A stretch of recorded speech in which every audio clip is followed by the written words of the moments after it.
नमस्कार मित्रों, आज की कहानी है असल मूर्ख कौन। और चैनल पर नए हो तो चैनल को अवश्य सब्सक्राइब करें। दोस्तों, किसी गांव में एक सेठ रहता था। उसका एक ही बेटा था जो व्यापार के काम से परदेश गया हुआ था। सेठ की बहू एक दिन कुएं पर पानी भरने गई। घड़ा जब भर गया तो उसे उठाकर कुएं के मुंडेर पर रख दिया और अपना हाथ मुँह धोने लगी। तभी कहीं से 4 राहगीर वहां आ पहुँचे। एक राहगीर बोला, बहन, मैं बहुत प्यासा हूँ, क्या मुझे पानी पिला दोगी? सेठ की बहू को पानी पिलाने में थोड़ी झिझक सी महसूस हुई, क्योंकि वह उस समय कम कपड़े पहने हुई थी। उसके पास लोटा या गिलास भी नहीं था जिससे वह पानी पिला देती। इसी कारण वहाँ उन राहगीरों को पानी पिलाना उसे ठीक नहीं लगा। बहू ने उससे पूछा, आप कौन हैं? राहगीर ने कहा, मैं एक यात्री हूँ। तब बहू बोली, यात्री तो संसार में केवल 2 ही होते हैं, आप उन दोनों में से कौन हैं? अगर आपने मेरे इस सवाल का सही जवाब दे दिया तो मैं आपको पानी पिला दूंगी, नहीं तो मैं पानी नहीं पिलाऊंगी। बेचारा राहगीर उसकी बात का कोई जवाब नहीं दे पाया। तभी दूसरे राहगीर ने पानी पिलाने की विनती की।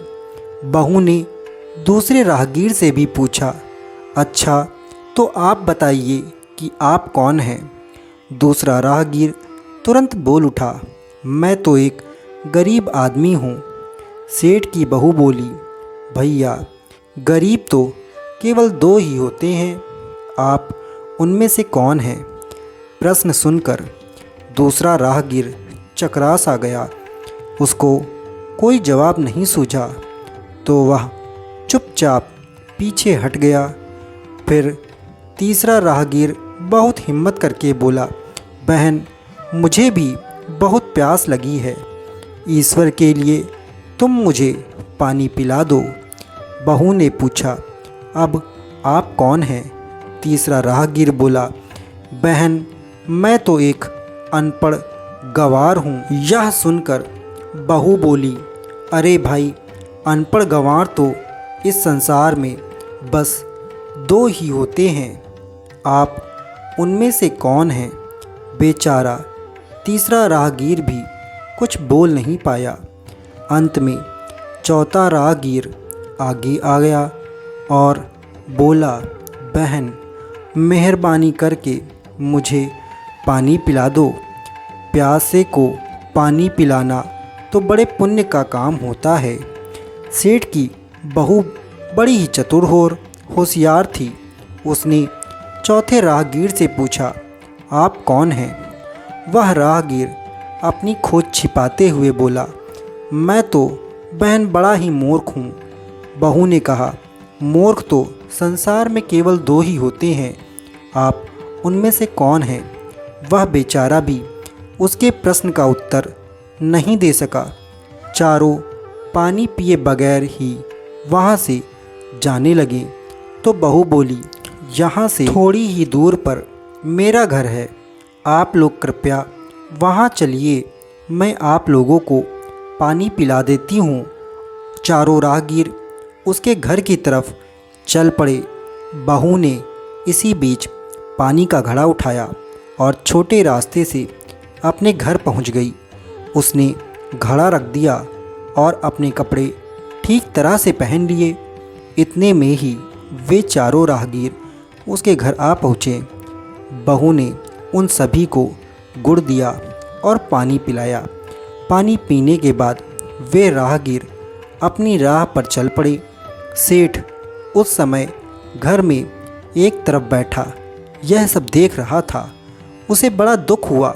वह सोचने लगा, इसका पति तो व्यापार करने के लिए परदेश गया है और यह उसकी गैर हाजिरी में पराए मर्दों को घर बुलाती है, उनके साथ हंसती बोलती है, इसे तो मेरा भी लिहाज नहीं है।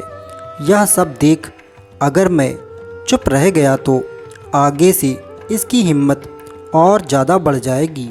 मेरे सामने इसे किसी से बोलते बतियाते घर बुलाते शर्म नहीं आती, तो मेरे पीछे न जाने क्या क्या करती होगी। फिर एक बात यह भी है कि बीमारी कोई अपने आप ठीक नहीं होती, उसके लिए वैद्य के पास जाना जरूर पड़ता है। क्यों ना इसका फैसला राजा पर ही छोड़ दूं। यही सोचता वह सीधा राजा के पास जा पहुंचा और अपनी परेशानी बताई। सेठ की सारी बातें सुनकर राजा ने उसी वक्त बहू को बुलाने के लिए सिपाही बुलवा भेजे और उनसे कहा तुरंत सेठ की बहू को राजसभा में उपस्थित किया जाए। राजा के सिपाहियों को अपने घर आया देख उस सेठ की पत्नी ने अपनी बहू से पूछा, क्या बात है बहू रानी, क्या तुम्हारी किसी से कहा सुनी हो गई थी जो उसकी शिकायत पर राजा ने तुम्हें बुलाने के लिए सिपाही भेज दिए। बहू ने सास की चिंता को दूर करते हुए कहा, नहीं सासू माँ, मेरी किसी से कोई कहा सुनी नहीं हुई है, आप जरा भी फिक्र ना करें। सास को आश्वस्त कर वह सिपाहियों से बोली, तुम पहले अपने राजा से यह पूछ कर आओ कि उन्होंने मुझे किस रूप में बुलाया है, बहन बेटी या फिर बहू के रूप में, किस रूप में उनकी राजसभा में मैं आऊं। बहू की बात सुन सिपाही वापस चले गए। उन्होंने राजा को सारी बात बताई। राजा ने तुरंत आदेश दिया कि पालकी लेकर जाओ और कहना कि उसे बहू के रूप में बुलाया गया है। सिपाहियों ने राजा की आज्ञा के अनुसार जाकर सेठ की बहू से कहा, राजा ने आपको बहू के रूप में आने के लिए पालकी भेजी है। बहू उसी समय पालकी में बैठकर राजसभा में जा पहुंची। राजा ने बहू से पूछा, तुम दूसरे पुरुषों को घर क्यों बुला लाई जबकि तुम्हारा पति घर पर नहीं है। बहू बोली, महाराज, मैंने तो केवल कर्तव्य का पालन किया। प्यासे पथिकों को पानी पिलाना कोई अपराध नहीं है, यह हर गृहिणी का कर्तव्य है। जब मैं कुएं पर पानी भरने गई थी तब तन पर मेरे कपड़े अजनबियों के सम्मुख उपस्थित होने के अनुरूप नहीं थे। इसी कारण उन राहगीरों को कुएं पर पानी नहीं पिलाया। उन्हें बड़ी प्यास लगी थी और मैं उन्हें पानी पिलाना चाहती थी, इसीलिए उनसे मैंने मुश्किल प्रश्न पूछे और जब वे उनका उत्तर नहीं दे पाए तो उन्हें घर बुला लाई। घर पहुंचकर ही उन्हें पानी पिलाना उचित था। राजा को बहू की बात ठीक लगी। राजा को उन प्रश्नों के बारे में जानने की बड़ी उत्सुकता हुई जो बहू ने चारों राहगीरों से पूछे थे। राजा ने सेठ की बहू से कहा, भला मैं भी तो सुनूं कि वे कौन से प्रश्न थे जिनका उत्तर वे लोग नहीं दे पाए। बहू ने तब वे सभी प्रश्न दोहरा दिए। बहू के प्रश्न सुन राजा और सभासद चकित रह गए। फिर राजा ने उससे कहा, तुम खुद ही इन प्रश्नों के उत्तर दो, हम अब तुमसे यह जानना चाहते हैं। तो बहू बोली, महाराज, मेरी दृष्टि में पहले प्रश्न का उत्तर है कि संसार में सिर्फ दो ही यात्री हैं, सूर्य और चंद्रमा। मेरे दूसरे प्रश्न का उत्तर है कि बहू और गाय इस पृथ्वी पर ऐसे दो प्राणी हैं जो गरीब हैं। अब मैं तीसरे प्रश्न का उत्तर सुनाती हूँ। महाराज, हर इंसान के साथ हमेशा अनपढ़ गंवारों की तरह जो हमेशा चलते रहते हैं वे हैं भोजन और पानी। चौथे आदमी ने कहा था कि वह मूर्ख है, और जब मैंने उससे पूछा कि मूर्ख तो दो ही होते हैं, तुम उनमें से कौन से मूर्ख हो, तो वह उत्तर नहीं दे पाया महाराज। इतना कहकर वह चुप हो गई। राजा ने बड़े आश्चर्य से पूछा, क्या तुम्हारी नज़र में इस संसार में सिर्फ दो ही मूर्ख हैं? हाँ महाराज, इस घड़ी इस समय मेरी नज़र में केवल सिर्फ दो ही मूर्ख हैं। राजा ने कहा, तुरंत बतलाओ कि वे दो मूर्ख कौन हैं? इस पर बहू बोली, महाराज, मेरी जान बख्श दी जाए तो मैं इसका उत्तर दूं। राजा को बड़ी उत्सुकता थी यह जानने की कि वे दो मूर्ख कौन हैं, सो उसने तुरंत बहू से कह दिया, तुम निसंकोच होकर कहो, हम वचन देते हैं तुम्हें कोई सज़ा नहीं दी जाएगी।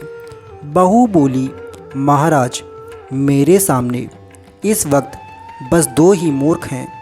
फिर अपने ससुर की ओर हाथ जोड़कर कहने लगी, पहले मूर्ख तो मेरे ससुर जी हैं, जो पूरी बात जाने बिना ही अपनी बहू की शिकायत राज दरबार में की। अगर इन्हें शक हुआ ही था तो यह पहले मुझसे पूछ तो लेते, मैं खुद ही इन्हें सारी बातें बता देती। इस तरह घर परिवार की बेइज्जती तो नहीं होती। ससुर को अब अपनी गलती का एहसास हुआ। उसने बहू से माफ़ी मांगी। बहू चुप रही।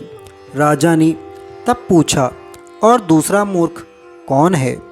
बहू ने कहा, दूसरा मूर्ख खुद इस राज्य का राजा है, जिसने अपनी बहू की मान मर्यादा का जरा भी ख्याल नहीं किया और सोचे समझे बिना ही बहू को भरी रात सभा में बुलवा लिया।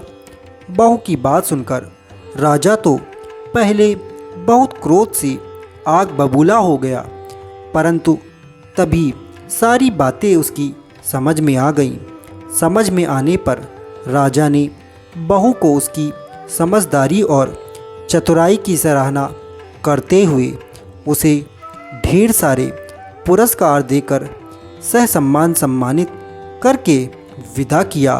तो दोस्तों, बिना सोचे समझे कोई भी फैसला नहीं लेना चाहिए, और घर परिवार के बारे में अगर कोई भी गलतफहमी हुई हो तो पहले घर परिवार से सलाह मशवरा और सोच विचार कर लेना चाहिए, फिर उसे बाहर किसी के सामने भी नहीं करना चाहिए।